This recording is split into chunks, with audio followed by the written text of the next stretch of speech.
Good evening, everyone. My name is Christopher Kidd. I'm a senior planning associate with Alta Planning and Design, and I'm here with Matthew Schroeder and David Stillman from the City of Cupertino to talk about the City of Cupertino Active Transportation Plan. This community workshop is our last workshop and an outreach event of our second phase of outreach, and we are very thankful to you all who are able to make it today.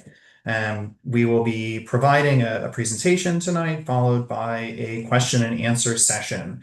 And we'll go through the whole thing with you all tonight. Um, so, so just a short introduction to the team. As I mentioned, I'm the project manager. We're joined tonight by David Stillman and Matt Schrader from the City of Cupertino, and Petra Reyes, my assistant project manager, is off tonight for her birthday. So happy birthday, Petra. Before we move on, I just wanted to see if David or Matthew, if there was anything else that you wanted to add before we get started.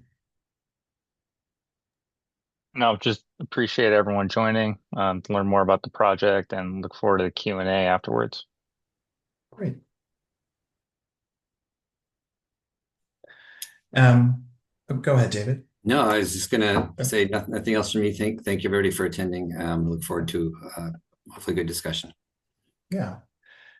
So for our agenda tonight, we wanted to provide an overview of this project in case this is the first time you've heard of it, as well as our schedule for the project, to share our plan goals and what we heard from the public during our first phase of outreach, which was conducted this past spring. We wanted to share the results of some analysis that we did to really try to understand the needs and opportunities and challenges of the bike network and pedestrian network across Cupertino, as well as how that outreach and that analysis fed into the recommendations that we've developed. We want to share with you the work that we've been doing as part of our current phase of outreach, as well as what next steps look like on the way to a final plan. Following that, we'll have question and answer and discussion to your heart's content. Um, the primary thing that we wanted to make sure that we were sharing with you all today, and the primary thing we're trying to get input on from the public during this phase of outreach, are our recommendations for the bicycle network and the pedestrian network. And this really represents a roadmap for the city of Cupertino, where we're not approving projects through this plan, but we're setting up projects in the future that the public or the city can pursue over the next 5 to 10 years with additional design, analysis, and public engagement. Um, During the meeting, we just wanted to kind of reinforce some ground rules of really ensuring that everyone is respecting the meeting format and being respectful to each other, and that all questions and discussions are really directed towards the staff and myself during the meeting.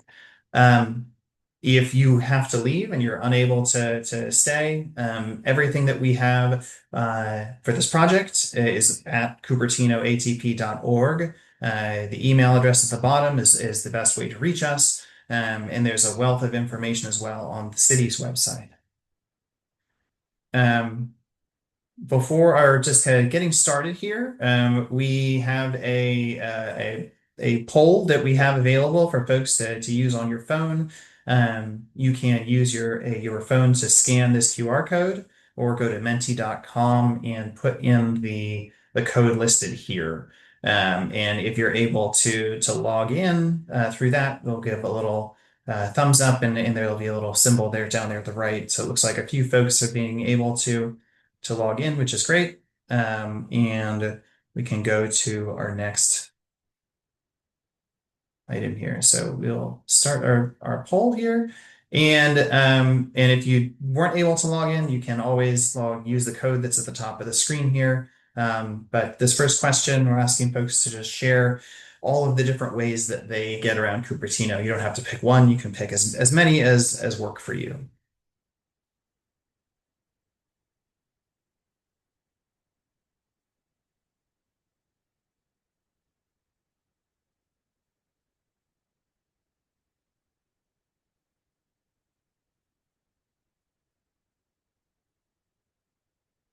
Great. Well, thank you to those that were able to vote. That's great.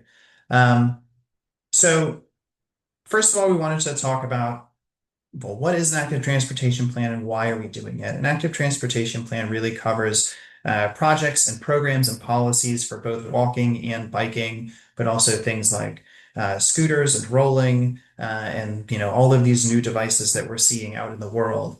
And when we look at commuting to work, we know that about 4% of adults in Cupertino are either walking to work or biking to work.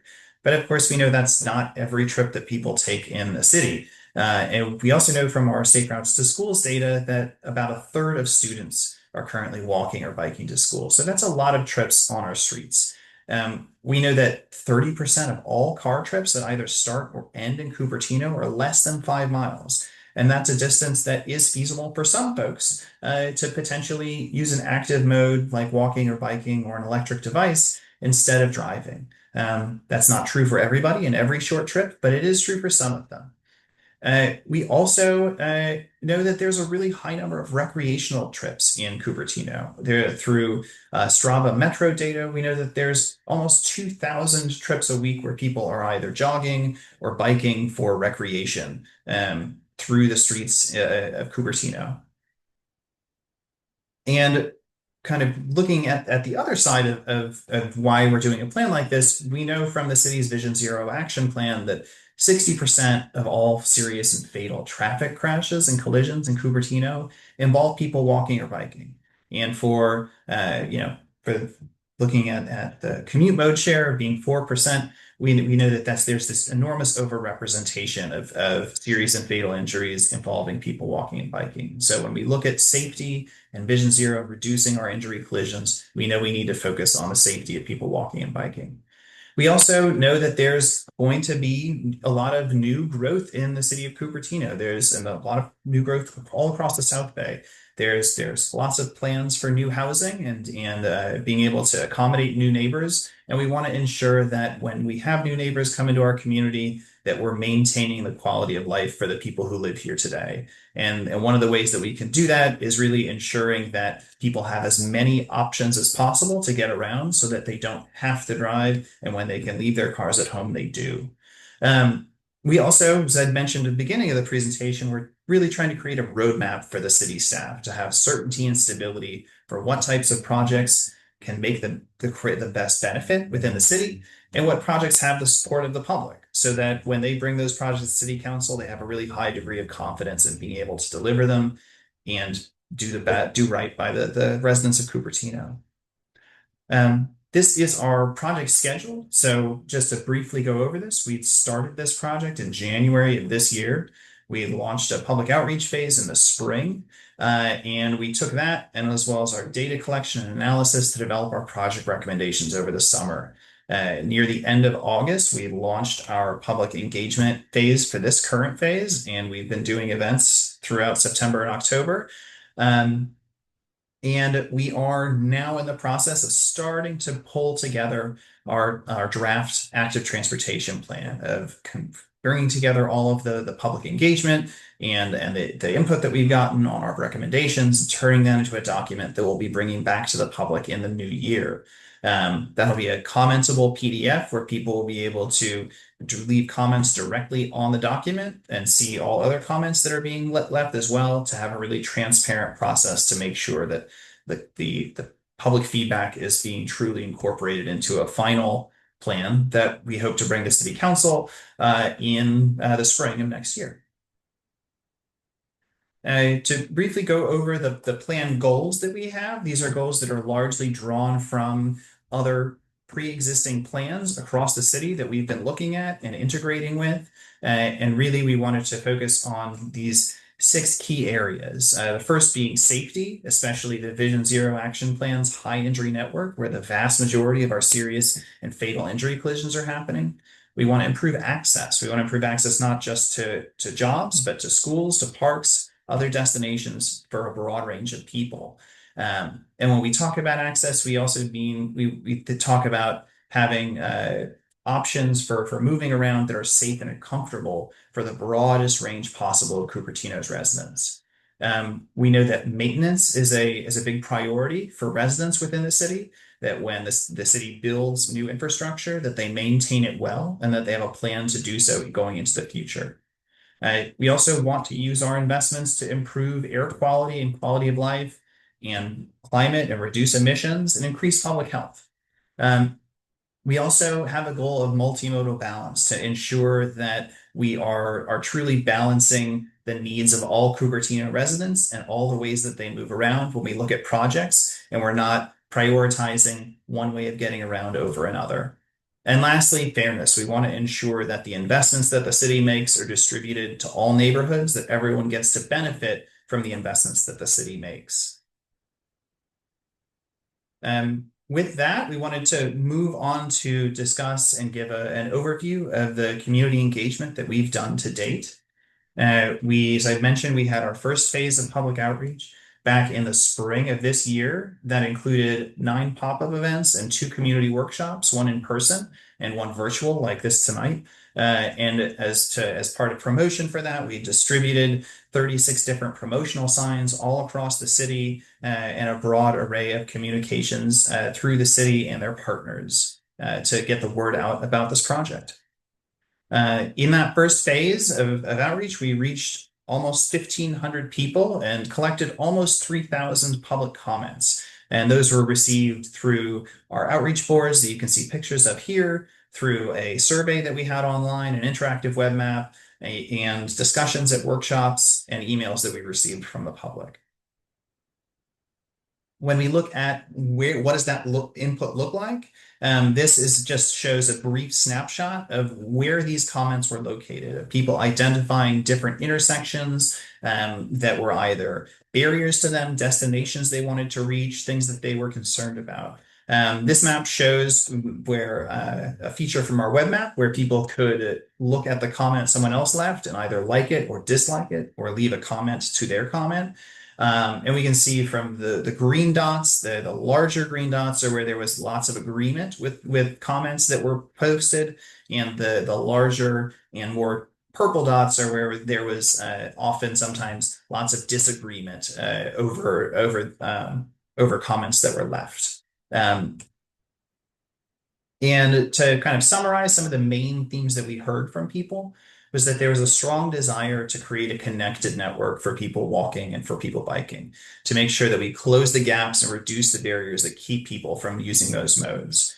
We also heard that there needs to be a strong focus on pedestrian improvements, and that the needs of pedestrians and the safety of pedestrians are being prioritized when we look at our projects that we want to create for this plan.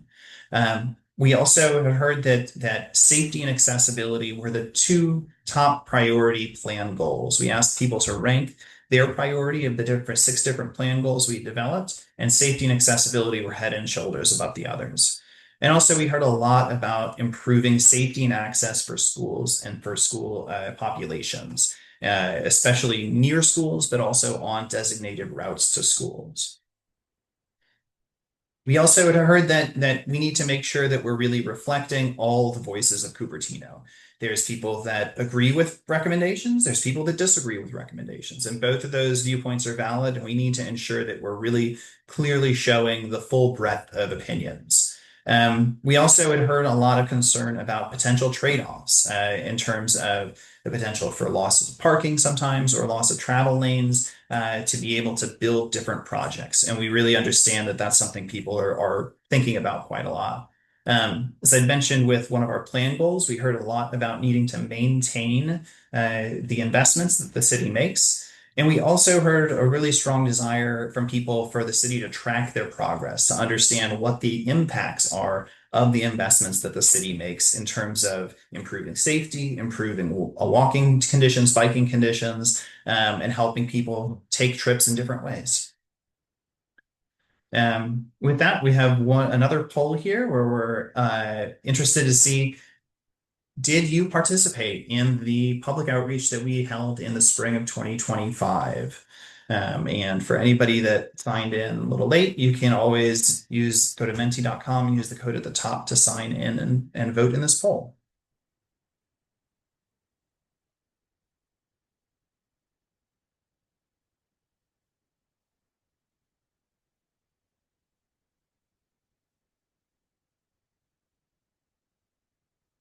Okay, so about 50-50. Well, it's great that we keep people engaged, but it's also great to get new voices in the room. So thank you for those who were able to vote on this. Um, Now we wanted to share with you some of the analysis that we conducted to really try to, in an objective and data-driven way, understand the needs and challenges and opportunities within Cupertino. The first thing we did was look at safety analysis, and this was largely drawn from the Vision Zero action plan that the city completed and adopted in 2024, which looked at and created what's called a high injury network. This is the network of streets where the vast majority of serious and fatal injury collisions are happening. And we can see here listed on the map the top corridors, as well as listed on the left the top 7 corridors that were identified as high injury streets. But in addition to streets, we also have intersections. And so, excuse me, the Vision Zero Action Plan also identified 48 different intersections as part of the high injury network where there was large risk factors and history of serious collisions taking place at these intersections. And the top 6 are listed there on the left of this slide as well. But in addition to looking at safety and where we need to focus on safety for our project improvements, we wanted to really understand where there's the potential to create the most benefit for walking and biking. So we started with doing an analysis we call active trip potential. And what this does is it takes data from cell phones that has been randomized and anonymized through a company called Replica, and we can start to track where trips are starting and where trips are ending, and by how that phone is moving, whether that's a walking trip, a biking trip, a transit trip, a driving trip. And this map here shows the share of all vehicle trips by geography, according to these little hexagons, of driving trips that are under 5 miles. And so we can see that there's this high concentration of trips under 5 miles right in the center of Cupertino, near the intersection of Stevens Creek and De Anza Boulevard. And looking at all trips across the city, we know that 30% of all car trips starting or ending in Cupertino are 5 miles or less. But we wanted to break that down a little bit further to understand where are trips that are on 1 mile or less, trips that could potentially be taken by someone walking. And we can see that the Stevens Creek Boulevard corridor has a really high concentration of these short trips, as well as a few areas along Homestead Road at the north. We then looked at the potential for biking trips, trips that are under 3 miles that are driving trips.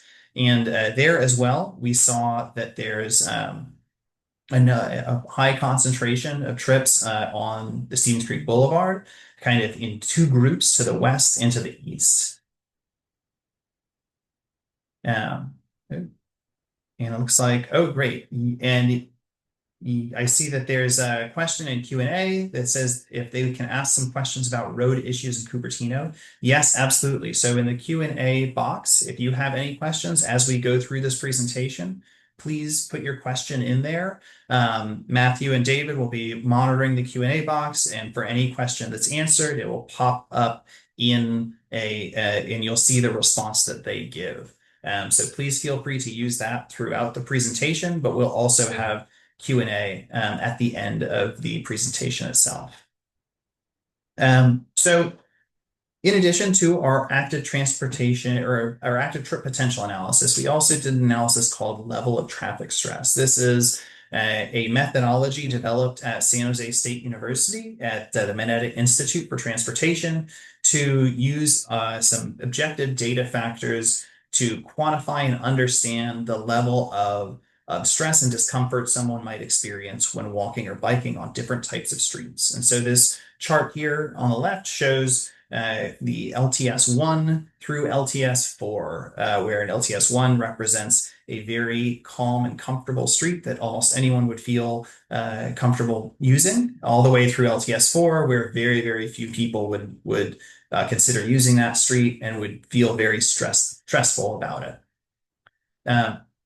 When we look at what that analysis looks like for the city of Cupertino, we see the results here, where Many of the major streets on Cupertino rank in that LTS 3 and LTS 4 category of kind of very high stress and uncomfortable streets. But we also see some really large portions of Stevens Creek Boulevard with an LTS of 2, meaning that it's fairly comfortable. We know that there's some sections of Stevens Creek Boulevard that have very large planter strips and a lot of separation from the roadway, and those can make things much more comfortable and pleasant for people walking on that street.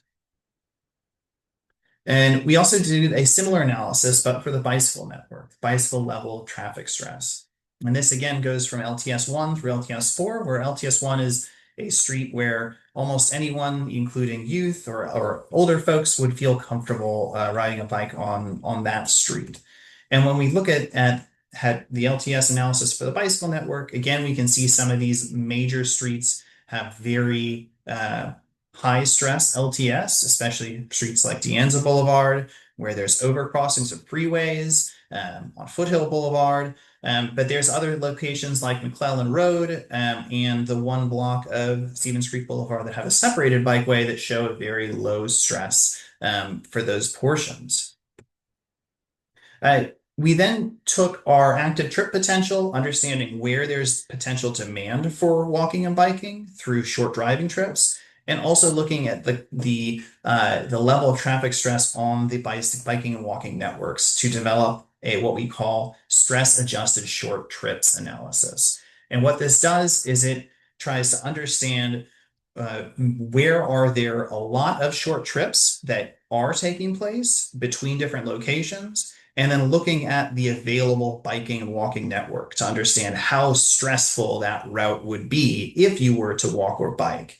And by combining the two of those, we're able to come up with these gap scores where there are locations and geography where there's very high potential for short trips, but that the experience today is a very stressful one. And so that lets us know that by closing those gaps, making investments in those areas, we have the most potential for return on investment with our projects in terms of the potential for people to take new trips by either walking or biking. So this map shows our walk gap score, and so we can see that it's really centered on Selling and Stevens Creek Boulevard. I think the location of De Anza College right there is probably a very large factor in a high demand for and potential for short trips. And when we look at the bike gap score, we can see there's that high demand and high gap score at Stevens Creek and Stelling, but also to the west as well, or to the east as well, near the intersection of Wolf and Stevens Creek Boulevard.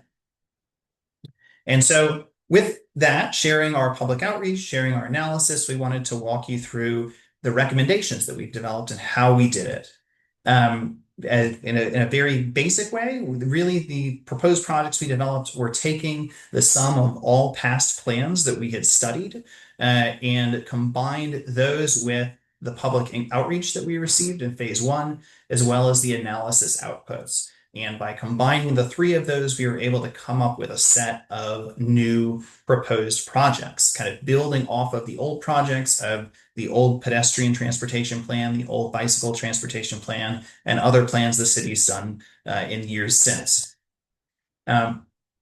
For when we developed our pedestrian project recommendations, we first, as I mentioned, started with previous plans, built in public input, and then really tried to focus on and look at intersections that are near schools, bus stops, city facilities like the library, large employers, to understand how do we ensure that that we create safe and comfortable crossings for folks that are walking in those areas. We also looked at where we could recommend closing gaps in the sidewalk network, especially looking at near schools and other types of destinations. And what we did is developed what we called a crossing treatment typology, which I'll show to you on this next slide. So we created these 3 different groups of project types to give the city a level of flexibility, because each intersection will have to go through its own design, and we want to make sure that the city has as many tools as possible to create the right solution for each intersection. Group A are improvements that are largely done with paint, where we can stripe new crosswalks. We can do things like stripe advanced yield and stop bars, put in crossing signs, or try to improve visibility of pedestrians before they step out into the street.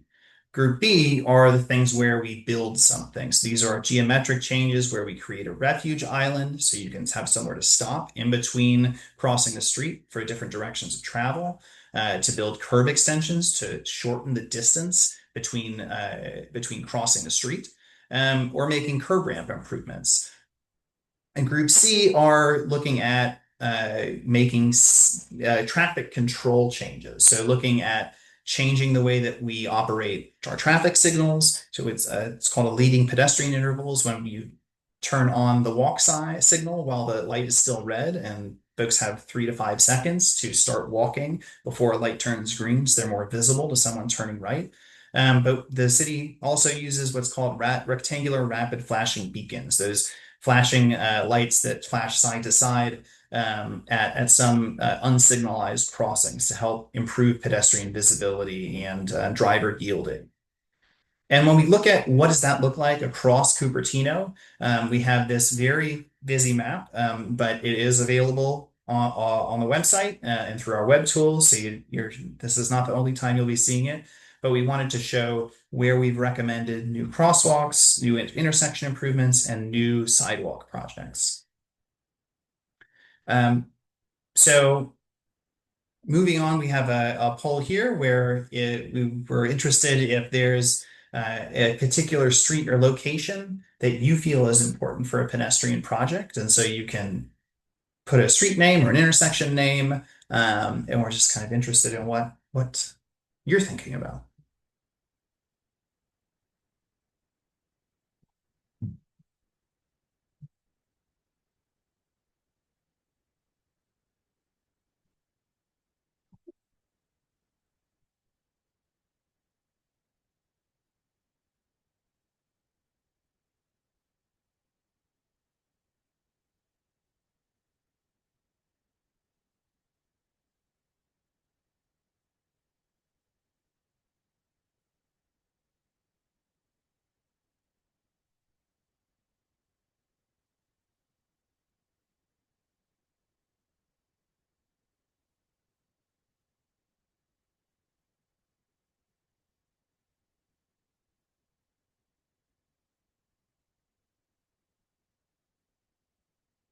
Great. Well, these are all good locations to be prioritizing. And we've got plenty of projects proposed on those. So we hope that you'll be looking through those and making sure that what we've proposed are things that you feel are appropriate. Um, so moving on from there, we also wanted to share our bicycle network recommendations. And so similar to how we looked at the pedestrian network, we looked at the previous plans and the public input that we received. We looked at the roadway stress from LTS and where there was potential demand for new bike trips.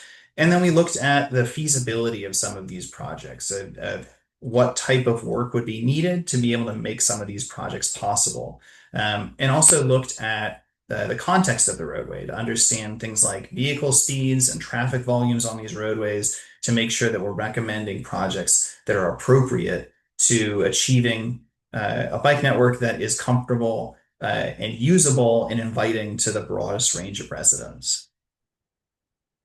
And just as a reminder of the different types of facilities that we use here in Cupertino, we have a graphic here showing kind of going from the most separation from vehicles to the least, starting with shared use paths like Regnar Creek Trail, where you're sharing a space with people walking that's separated from the roadway. We also have separated bikeways like on Stevens Creek Boulevard and McClellan Road, that have a physical separation from vehicles. We also have buffered bike lanes, which are have a horizontal separation without a vertical one, where there's some additional space between you and people driving in the travel lane. And then we have bike lanes, which have dedicated space on the roadway, and our neighborhood bike routes, where we have through traffic calming and signage, try to create a friendly space where people can share the road together.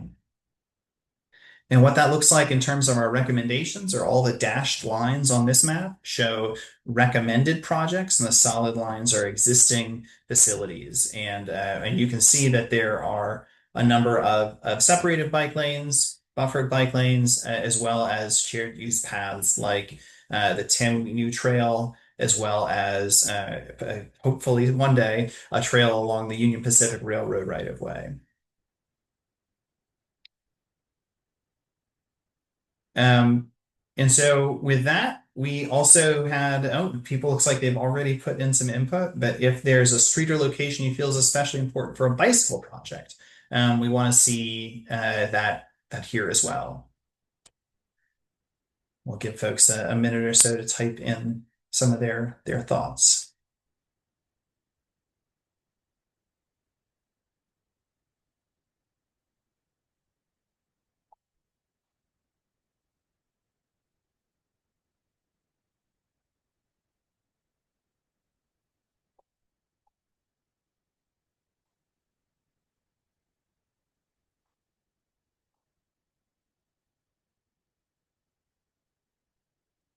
Okay, great. Well, let's move on from here.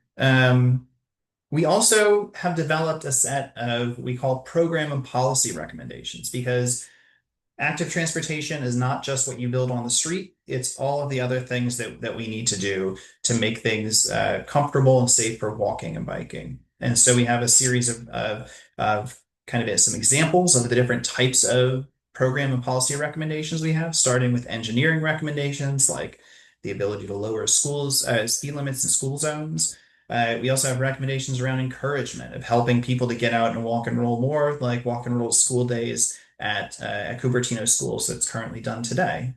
We also have recommendations around education, like classes for adults to learn how to bicycle safely. There's also enforcement programs, like working with the sheriffs to target enforcement on vehicular violations on the high injury network to make sure that where we're doing enforcement for moving infractions, for driving, walking, biking infractions, that we're doing so in places that we know there's a history of collisions. And also evaluation recommendations, like instituting a bicycle and pedestrian traffic count program to understand the progress that the city is making over time and to understand where to focus investments into the future. And so with that was a lot to share, but we wanted to also share how the best way for you to give public input on this project. Excuse me. So we have a lot of different places that we are seeking input from the public during this phase of outreach. First and foremost, our online web map hosted at cupertinoatp.org, where you can get more information and look at the recommendations detail and be able to comment on them. Have held two public hearings so far, and we are going to the Cupertino City Council next month to give an update to them on the progress of this project. We've done 6 different pop-up events and 2 community workshops, one of which is tonight, of course. And I just wanted to give a brief overview of how to use the web map tool for anybody that hasn't used it yet and is interested in doing so. If you go to cupertinoatp.org and you go to the recommendations tab at the top, you'll have this map come up. You can click on view bicycle recommendations, and that will switch over to the bicycle recommendations, but it starts at pedestrian recommendations. We actually are going to be extending comment on the web map past the 31st of October. So there's actually going to be more time into the month of November for folks to be able to provide that input. When you are on the map, you also can click on this item visual glossary in the top right, which will provide you with descriptions and photographs of all the different types of improvements that we're showing, because a description or just a title and a color and an icon often isn't enough to really understand what's being proposed. When you click on an intersection or a line street segment, there will be a pop-up window which will show you what is being proposed for that street, what the street is, the street name or the intersection name, and you'll have the ability to like or dislike or comment on that specific recommendation. just an overview of the work that and the outreach that we've done so far. We've been to the Bicycle Pedestrian Commission as well as the Planning Commission. For our pop-up events, we've been at farmers markets, the Fall Fest, the Bike Fest, and the Diwali Festival, among other events. And of course, we have our workshop going on today. In terms of what's next for this project, after we close this phase of outreach, we're going to be taking all of the input that we got across all of these different events in the web map and use those to update our project recommendations. Once we've done that, we'll be able to start prioritizing our recommendations to understand what projects should come first in a list for the city to pursue into the future. Uh, as part of that work, we're going to be developing what we call implementation packages for projects that are ranked really highly, that have a lot of public support. We want to start getting a jump on design for what these projects would look like. And we'll be developing some of these concepts and packages for the draft plan, which we'll be bringing in the coming year. In terms of prioritization, we were using a couple different factors and measurements, really focusing on a few of these items listed here. Understanding where there's need around safety and the potential to improve safety, where can we improve access for people, what are projects that are in areas where there's a high potential to create new walking and biking trips? How can we make sure that we are cognizant of any potential impacts to other modes of travel and how we can mitigate those? And where our projects have support from the public. As I mentioned in our next steps, we're going to be going to the city council next month and hopefully publishing our draft plan and sharing that with the public in early 2026 on the way to city council in the spring of that year. And so, we want to get as much input as possible. We really want our input and our recommendations to truly reflect the full breadth of the Cupertino community. And so we certainly encourage you to leave as many comments as you can, to share it as widely as you can, and make sure that people know that they have that opportunity. With that, I wanted to transition to the next part of our workshop. And I really wanted to thank all of you for attending tonight, for sharing your evening, for listening through sometimes some very complicated and esoteric content. But with that, I will stop sharing my screen and we'll turn it over to question and answer. So if you do have a question you'd like to pose, you can raise your hand, we'll unmute you. You can also still type questions into the Q&A box as well. And I just wanted to, again, for the ground rules to remind folks, please make sure you address your questions to myself or to city staff, and make space for everyone's thoughts and opinions and questions. So with that, let me start with Richard, and you had your hand up. So Richard, I think you can unmute yourself now. So go right ahead. Hello, can you hear me? Yes, I can. Richard, hi. Okay, yeah. Thanks, Chris, for the explanation. So, actually, I thought today we will talk about the speeding issue on the Prospect Road west of South Dianza Boulevard in Mhm. Cupertino. It turns out there's no discussion on this, and so many of our neighbors know this meeting, and they want to talk about the speeding issue here. So, the problem is right now. So, although the city took some actions to resolve the speeding issue, like narrowing down the drive lane, Mhm. but and also there is a radar meter on the road, but still most cars speeding. The drivers just ignore the warnings from the radar the radar meters. So the result there are lots of speeding. Mhm. And I've been reporting this issue to the city for many years, many times, but still this issue is not resolved. And I don't see so David answer my questions about the plan to to to to take the active transportation plan to the city council next year. So Mhm. my first question is, what is the plan to resolve the speeding issue? I mentioned before, so we can think about like adding some crosswalk with some concrete island. Uh, Mm. this is something that is already taken in Palo Alto City. It works very well. So, can you guys explain what is the plan that will be will be presented to the council? Yeah. First of all, thank you for your comment, Richard, and for your advocacy for your community. It's we see these kind of situations a lot, and it really comes down to, people being willing to put in the time and effort to create that type of change.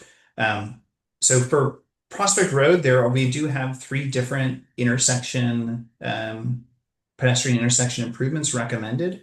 And we also, not specific to Prospect Road, but we do have programmatic and policy recommendations surrounding, tools that the city can use to help manage speed better. And so, I think that when it comes to, and I'll certainly let David or Matthew kind of, add to this for local context, but, with plans like these, we really are trying to establish kind of the tool set for the city at large. And of course, we are looking at recommending specific projects, and especially for priority areas that have been identified kind of through our prioritization process. But we certainly are not getting down to the level of detailed design for every single street. And so, I think that this really, like, as I mentioned at the beginning of the presentation, an active transportation plan like this is meant to help the city establish a work plan for the next 5 to 10 years. And so when it comes to things that are very close to you, that can be very frustrating that it's not on the same timeline as you would want it to be. But this plan, and just developing this plan, also, it doesn't preclude the city from taking action in the future. It's so really, this is, while the city continues to work on their projects and their priorities right now, this makes sure that we're setting them up for the future so that they can continue to do so in a successful way. And Matthew and David, I don't know if there's anything else you wanted to add to that. I'll just say that the two projects that are identified along Prospect, they include all three typologies. So signage striping, physical improvements, which would be what you were referencing, Richard, and then some traffic control changes potentially.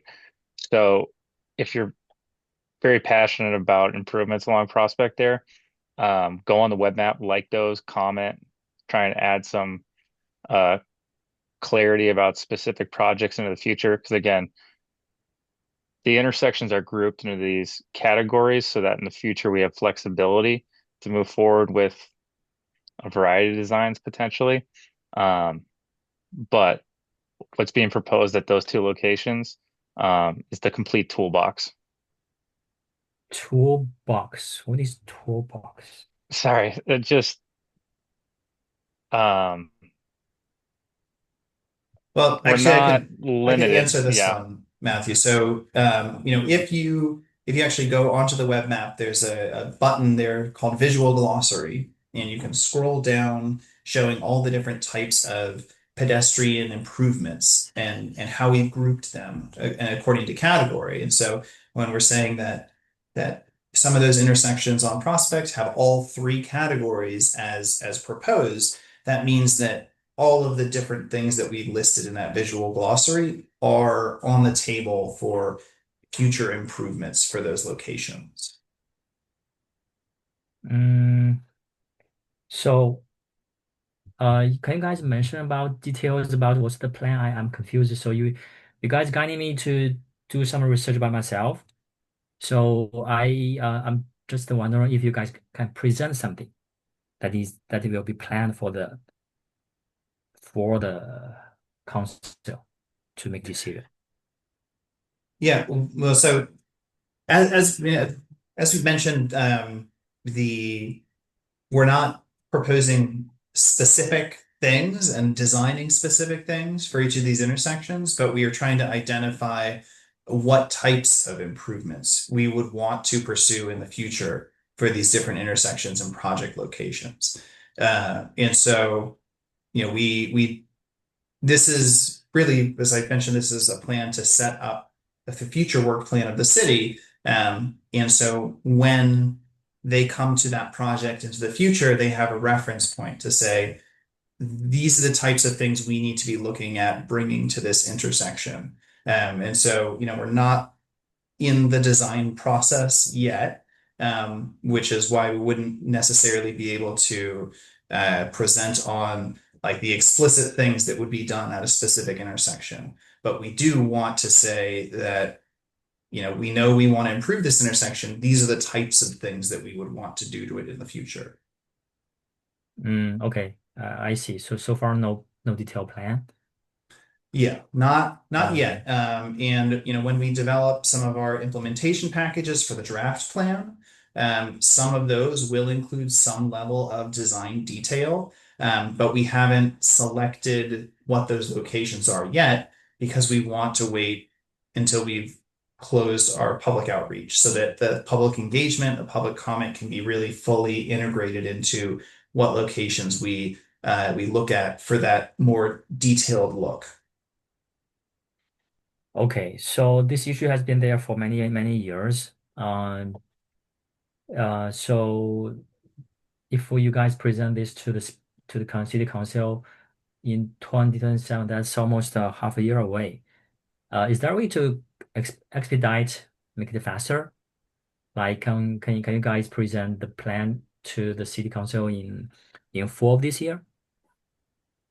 Well, we are going to the city council in November, and we'll be presenting a version of this presentation to kind of share with them our progress and where we've gotten to. But at least in terms of the timeline for this plan process, I don't think there's a way for us to really accelerate it faster than what we're doing now, because for things like our implementation packages we haven't even selected them, much less started looking at design options for them yet. And so those are all things that take some time and that we need to give ourselves the time to actually get done before we bring a final plan to the city council. So, okay. If I could just interrupt, Richard, I know Yeah, go you ahead, have Dave. specific concerns about Prospect Road. And as you mentioned, we've done quite a bit over the last several years. The city has in working with you to try to address your concerns, and I understand that you still have concerns about speeding out there. So Okay, so almost I'd no like to change. meet with you. I can meet with you offline to discuss those specific concerns. I think it might be better that we do that. So the point I joined this meeting is like to hear more voice from the city because I try to reach you, David. Actually, I try to reach you many times, but okay, for many long time there is no response. That's why I think I have no choice. Okay, that's why I joined the meeting to hear if I can get some more feedback. Yeah, so Richard, we've all been very responsive to you. So I will touch base with you outside of this Um, meeting, and we will work further on your concerns about Prospect. There's no magic answer on how to make everybody slow down on Prospect, and I'd be very interested to hear your suggestions for solutions as well when we meet. So let's connect on email, as I mentioned. This is going a little beyond the scope of what this meeting is, which is about pedestrian and bicycle active transportation. And let's talk about Prospect outside of this meeting, please. Yeah, but I will also say, Richard, that all of your input tonight is being recorded. It will be included as part of our summary of public outreach and will be used as part of how we look at both modifying our recommendations and prioritizing them. So your input tonight does matter for this plan process. okay, yeah, thank you, Chris. So I want to make sure double check. So you guys will present the plan to the city council in November of this year for the speeding issue or for resolving the speeding issue on Prospect Road. Is that right? Is that right? We are providing a status update of the whole plan of the work that we've done and where we're at, and seeking guidance from the city council on how to continue that work. How So about the speeding issue on? it's not specific to one location or one street. It is more about ensuring that the overall process that we're doing, it aligns with their expectations.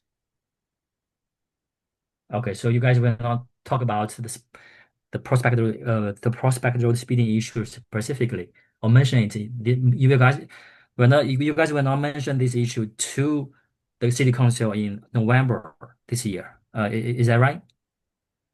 I just want to make sure you guys will talk about this issue, present this issue.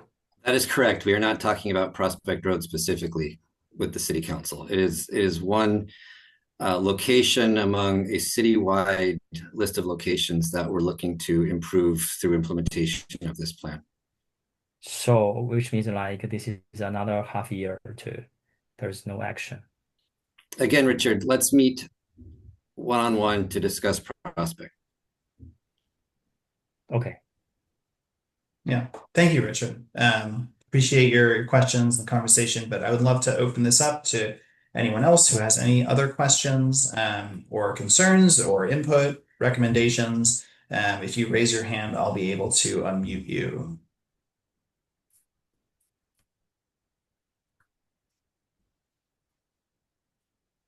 And it looks like there's also a question in the Q&A, but it looks like, David, you are writing a response to that now.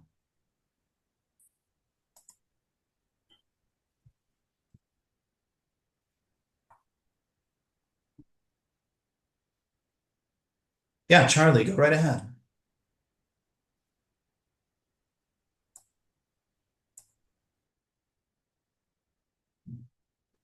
Hi, Chris. Can you hear me? Yes, I can. Wonderful. Wonderful. Thank you for hosting this seminar. So I was the one that asked the question um, regarding the instance of motorists not necessarily or seemingly being uninformed on the Mhm. conduct of yielding and the nature of right of way. And forgive me if this question is maybe a little outside of the scope of the seminar or something you guys are generally oversee, but is there maybe something in action that you could implement to pursue educating drivers on proper code of conduct and regarding those types of scenarios? Yeah, no, thank you, Charlie. Thank you for bringing that up. And this is absolutely something that is Okay. within the scope of an active transportation plan.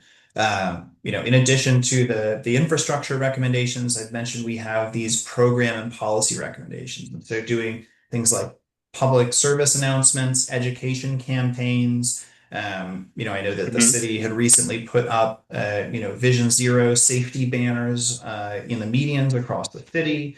There's a lot of different ways to pursue education, and I think that we've found that some of the most effective ways are really targeting either specific groups, or specific Hmm. types of actions. And so, I'd worked for the city of San Francisco for a number of years, and we did a lot of kind of campaign and education work, especially with motorcyclists, because those in San Oh, Francisco, at okay. least, very, very high rate of serious injuries and fatalities among those riders. And so, we would do things like have social media campaigns, we would put ads on the backs of buses, and kind of do a number of different, ways to try to reach people, and kind of share, simple messages about how to moderate your behavior to be more safe. Okay. Well, thank you so much for your response. Yeah. Thank you, Charlie. Of course. All right.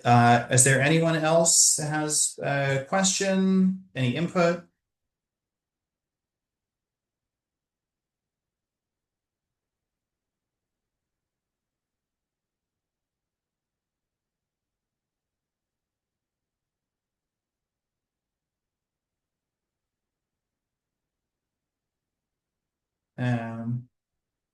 Charlie, do you still have a question? Your hand is up, but I just wanted to make sure. Okay, so done. Okay, great.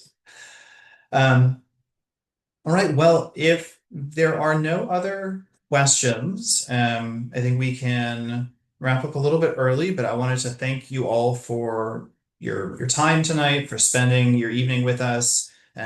It's not easy to set aside your time. There's a lot of demands on your time, but we really appreciate getting this input from you all and being able to share this work with you.